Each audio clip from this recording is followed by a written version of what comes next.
This is slow. What's happened? Yeah, I know. All right.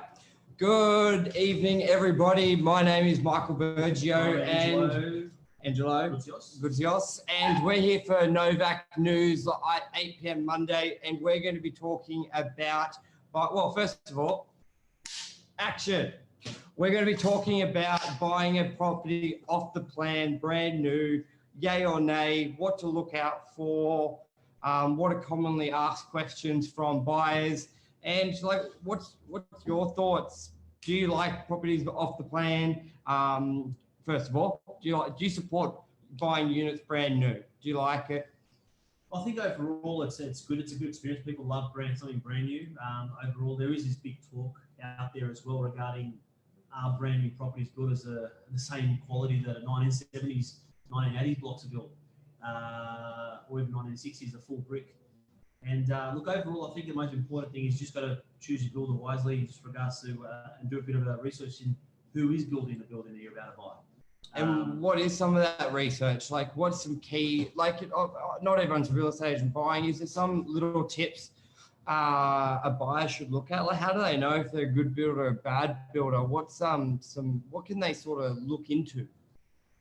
Look, there's also a big in regards to who's actually the one selling the property. So if it's a let's say a very, very big development firm where they've got their own on-site office, obviously they only sell their products, so they're going to generally be all salesperson on that particular product itself. So sometimes good to ask some outside knowledge in regards to local agents, people that live in the area in regards to, and try and find out, get to the bottom of who is that developer and what, or more or less who's that builder. Yeah, because they don't have to be the same. Like you'll actually see, just because I'm the developer doesn't mean I'm the one building. So it may be a well-known developer or someone you know, but if they're not the ones laying the foundations, laying the bricks, it's a totally different ballgame. Great like we've seen projects where it's a great developer, great bloke, all good intentions, dodgy builder, shit hits the fan, and like how can you predict that? So a big thing is to actually define who is involved. The real estate agent, the lawyer. The developer, yes, is the person who owns the land, but does he own the building company as well? Or is he outsourcing it to a builder as well? And I think a key thing to look for is the person who is building it, what's that company trading under, and has it changed recently? Do they always use that? I think something that comes up a lot is they may not have done the best work in the past under a company. They shut it down, build under a new one, so there's no history. And that's a big tell. I think that's one thing a buyer can look for. If you can't find projects they've done, we've got some kids in the back having fun. Look at him, what a legend. If you can't find any projects they've done, I think that's a bit of a flag there. What else, Ange? Well, we're pretty experienced in regards to DY and seeing how and who's building in DY. And you've got your big two, which is your Meriton, and you've got your Gannett, formerly known as Aranda, and again, formerly known. There's a reason why I had to change, but they're very proud to actually say that they were around there and for many years, and a lot of people think. But they went from your standard 3-story walk-ups to your bigger sites, which they're now developing in the area.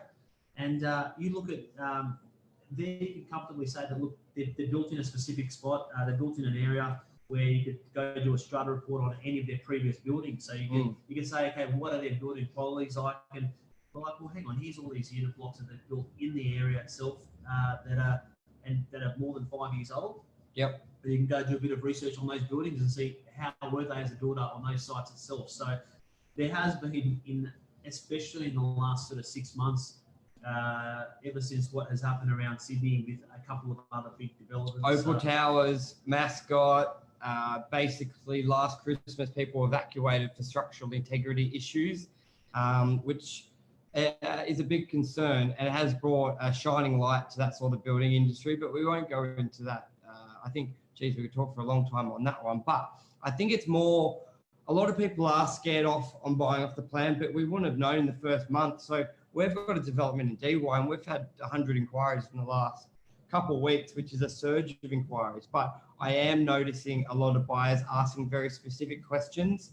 And that is due to those incidents like cladding and things like that, which is just a cheaper form of building with certain ways. But first of all, I think the biggest tip I stress to anyone looking to buy projects who's a little skeptical, as Ange said, there are builders that have done prior projects. Just get off your bum, drive to those unit blocks, go knock on the door, and those tenants and owners will happily tell you if they are happy or unhappy. That is the biggest tip I think we could share with people to get the result, because you can look online, search the web, look for anything, but just going down there, speaking to the people and the residents will tell you, like, we've been a part of good developments and bad developments, and coming from, a lot of people always say, oh, you're only going to hear if it's bad, so you don't really know. But first-handed, like DY Meriton, how many people do we see who are very happily and proud to say they love this development and they're bought in it? And this isn't us just selling Meriton. This is just like there in our backyard. We're familiar with that. If we were in a different suburb, I'm sure we'd be talking about an iconic development in their area. So it's something we can just relate and bounce off quite freely. And those residents are quite happy to tell you they're very happy, as much as one's poorly. So I think that's the biggest tip. Go to the buildings they're built at and have a look. But g'day, Amal, Jeff, good to see you. Michael Edwards. What are some good common questions do you get from buyers, Ange? Well, I know we're going to the bigger developments, but I think it's one of the biggest ones that we've got to always worry about as well. It's these guys here, you've got to look at Meriton, for example, have been building for just on 50 years. Like, he did his first development. Now, you can't physically say that every single development was absolutely, there wasn't one thing wrong, but you can also say that over 50 years, he has gotten things better and better and better and better. And to build, for someone to be building over 10,000 units in the country, he's on 75,000 now. It's huge. Yeah, 75,000. And if you look at it's more sort of even the smaller. So the questions that sometimes I get asked is with a smaller site. So for example, being in DY, there has been a couple. Today I got a phone call from an agent in the area of ones that I've sold years ago. A block of only 19 units. And they go, who was a developer on that one there, and how does someone get a hold of you? And it's actually one of those things that you look back and you go, how can we get, what else has he done in the area? So if there are a lot of other buildings at the moment which are only small blocks of 10, 15, 20 units that we're finding some people are a bit nervous to buy in if they don't know the background. So sometimes I can tell you now, there's not going to be many of them that it's their first project. So go ask the agent, ask some local, even the agent that's selling it, or some other locals as well, and try and find out what other projects that developer or that builder has built. And if you go to strata reports, I think on those buildings, it gives you a bit of an idea in regards to how happy people have been in the past with their other sites. That's a really good tip. So Ange, if I was looking to buy, so I'm looking at buying a unit in a block of 6. I know the developer's done a building down the road 10 years ago, but there's nothing for sale in there. Yep. Can you actually do a strata report on a building if you're not buying and there's no one selling? Like, is it public? Is it like doing a council check or checking a fire? Can you actually go do one? Do you need an owner approval? Like, if I just went to bid before you buy and say, I'm buying off this developer, not buying that unit, can I just go get a strata report done on a building? Generally, there are some companies and some strata firms that actually have the right to be able to get that information. But for any buyer off the street to be able to just go to a strata company and goes, I want to inspect the records of the building, generally they do need an owner's approval. Okay. So in that instance, you can always find out who the head of the building or what the corporate in the building is, and see if you can get a hand of their numbers should generally be available with strata companies. Yep. So the main person that's in charge of there. So and then you should be able to at least have a chat to them. You know, whether it's me doing a full report on the building, but at least someone like that having a bit of a chat, because it's not that building you're actually buying. But that will give you, so you're not really concerned on how much they've got in sinking funds and personal owners you details. just want to know, look, overall in that building there, how long have you? Question to ask is, how long have you been living there? Yep. Have you had it since new? Have you found any major defects?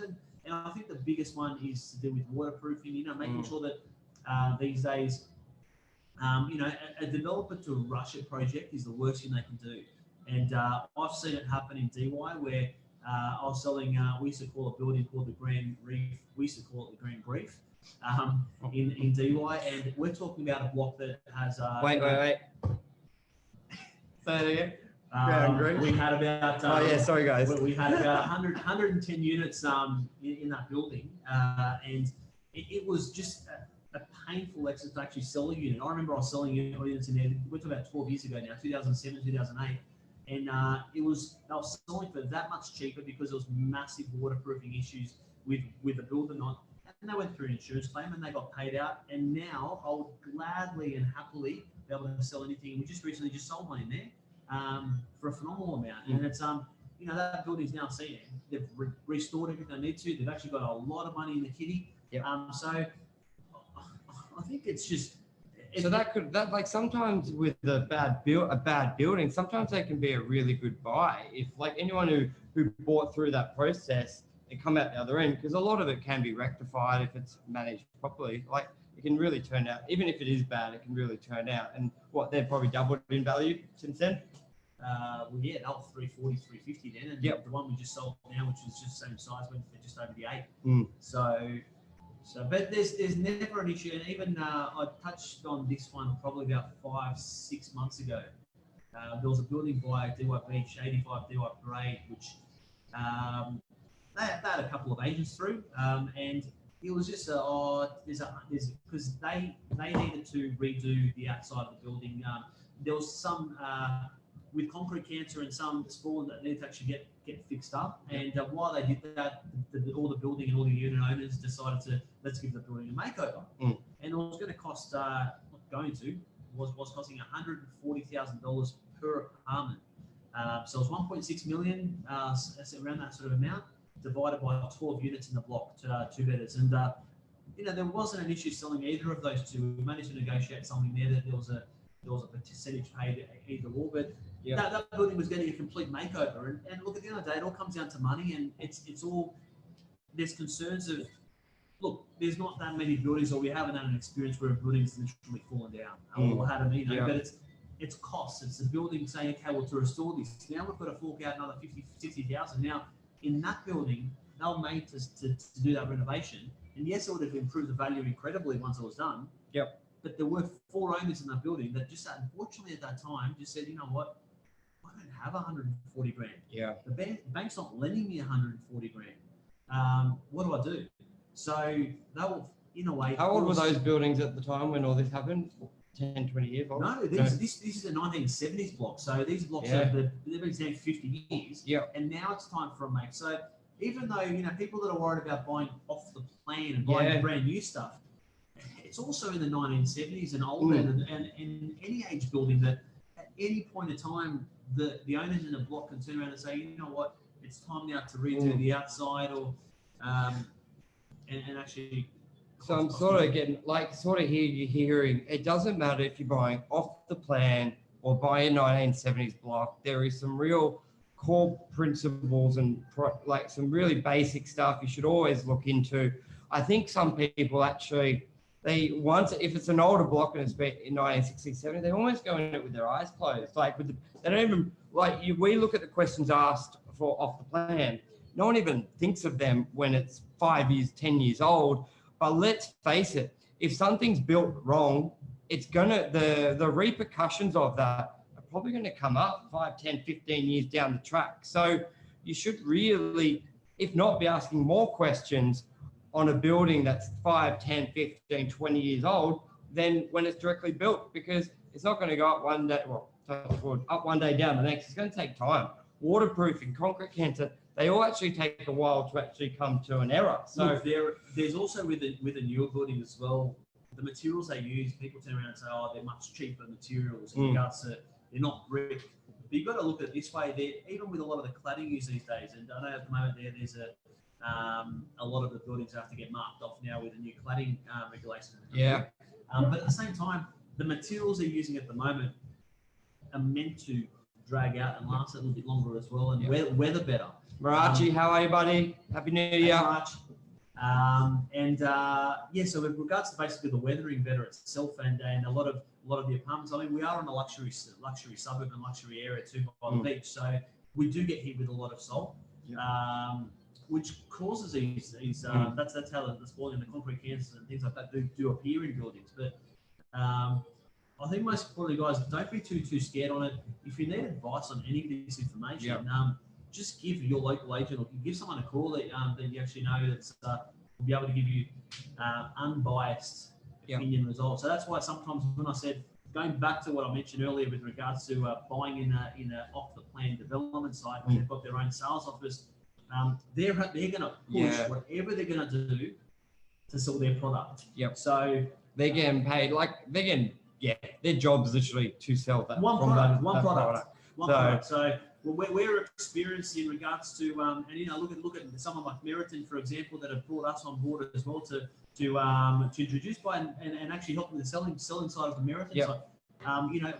We're glad to say that we're confident with the product, and that's why we introduced so many buyers to the property. It's just because at the end of the day, we can comfortably say that this man, Harry Triguboff, he's very successful in what he's done, and he's been building for 50 years. So he's got to be doing something right. And it's all, most of it, I should say, I mean, it's all within Australia. But I think 60,000 of it's through New South Wales. He's only built in Queensland besides New South Wales, so he knows it well. But let's talk about some other positive off the plan that we've seen. Is they rent like hotcakes. Like how well do they rent? Like we've had 3 developments, Carlisle and DY. We leased about 20 or 30 units prior to settlement. Osprey, 30, 40 units after settlement, brand new. I have not seen such, tenants have just been really, really eager to rent brand new properties. And we're talking about for huge money as well. Like if in a 1960s building was $500 a week, brand new was getting $700. It was really, really good money. Like, why do you think is that? Do you think it's a lot of old stock in DY? Or is it why? For the sake of $100 a week or $150 a week, tenants just love the brand. It's different when you're going out there and spending $30,000 on a kitchen and spending or doing massive renos to a property. Overall, in regards to when they're going out there renting a place, the fact that I think at the moment with the way prices and the lifestyle's gotten here and everything's here locally, if the development site or a new block is your immediate transport, it's in immediate vicinity of shops, it's close proximity to the beach, and it ticks all those boxes, and it's fresh and new. And the minute someone walks inside, tenants, I feel, are just going to pay a premium for that. And it's not I feel, we've had it. It's not a feeling, it's fact. It's happened with Osprey. We had a building, Oceana, in Sturdy Parade, which was one of our first big major developments. That was a block of 98 units for DY, which was big at the time. Because prior to that, none of that actually been built at that size since 2001. So that was one of its first, and of this sort of era at the moment. And you look at all of them, like one bedders were all renting for $550 to $600 a week for a one bedder, where your typical one bedroom at that time was rented for $400, $420. Huge, big difference. That's massive.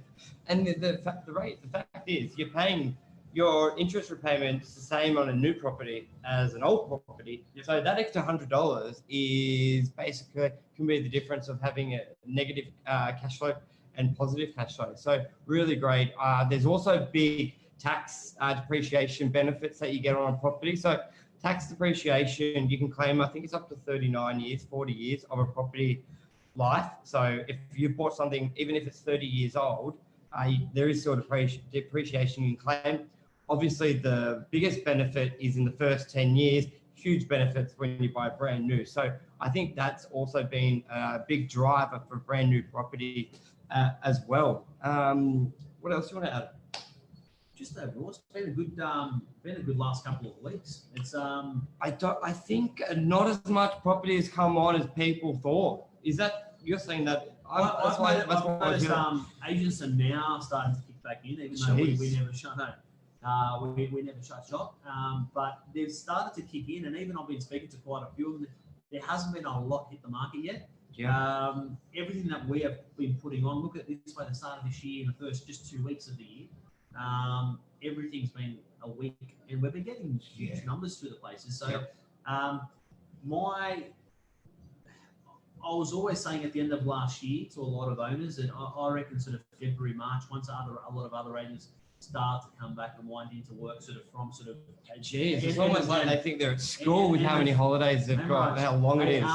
After sort of their long breaks, then they come back around that. We thought that properties would start coming on the market sort of around that February time, but I think we're noticing that there's that many people at the moment looking, and the numbers that are coming through properties are just absolutely ridiculous. That properties at the moment, I think, are just going to be selling so quickly that we're not going to notice a massive whole heap of properties come to market. So supply at the moment, it's still sitting under 30 properties for sale in a suburb that houses 9,500 apartments. Very little. So, I mean, that number, even by now, last year, was sitting up around the 70, 80. Well, I've got that here. Do you want to hear? I track these numbers every week. Let me tell you right now, market share. Okay, so coming live, stats, Northern Beaches, for sale, 448 properties, for sale, Northern Beaches, units and houses, Manly to Palm Beach. And to give you an idea of context, no, that's this year. I'm glad you asked, Ange. I have that. Okay, so January 2000. Oh, fuck. January 2019, 818. This double. Time, exact same time, same month, same time. Okay. Double. So, and that's not just one like a suburb we're talking about. We're talking about the Northern beaches. So beaches. if you can imagine, imagine 400 more buyers actually looking to purchase a property. Yep. Let's go back 2018. January 800. Oh wait, no, sorry. Here we go. 18 January. They're all 800s. Yeah, look at it. Okay, January 563. 16. That's just huge though. Double this time last year, and 16. Yeah, 16. Oh, that's when I counted 600. So even 20. That's just huge. I don't think so. Even if a flurry of properties come on, we're still half what it was. So I don't see 500 properties, like that's just big. So I think, guys, don't wait too long. Because I think when people realize not much is coming on, they're going to be going even harder. Once this, I don't feel much is going to come on. So when that registers, then everyone's going to be hunting to buy now. So have a look out there, get in there. And keep in mind, there's a lot of first-time buyers that were doing it a bit tougher to basically get financing. Yep. Through, and I know I've been even told by a local financer, so someone in the banking industry, which is there's other banks that are going to introduce this first-time buyer help from the government as well regarding the mortgage insurance side of things. So with regards to that as well, what we've found is that's also, I'm starting to get quite a few purchases in that lower end of the price point. Yep. And people say, what's that going to affect me with regards to a $1.5 million house? Like how and I was like, because once obviously you get them and they're actually able to sell their property, but there's all of a sudden going to be a lot more buyers looking in the next price point. Put it this way, a lot of people buying a $1.5 million house, they're generally selling a unit. They may have a townhome and a small studio, because someone buying a house is probably on their third property purchase. So their first probably would be a property in that first home buyer range, and then they've probably got another one. So how will it affect them? Those buyers looking to buy will have a bit more cash, so higher price. Yep. So it's been good. So thanks very much, guys. Thanks for tuning in. Yeah, that's all. Thank you. Lovely. And any questions, we're always here. Thanks everyone for watching. Marachi, Lloyd, Michael, Margaret, Lou. It's always good to see you guys on. Really appreciate all the support through last year and continue this year. So we'll speak to you guys all soon. Awesome. Yeah. Thanks, guys. Still live.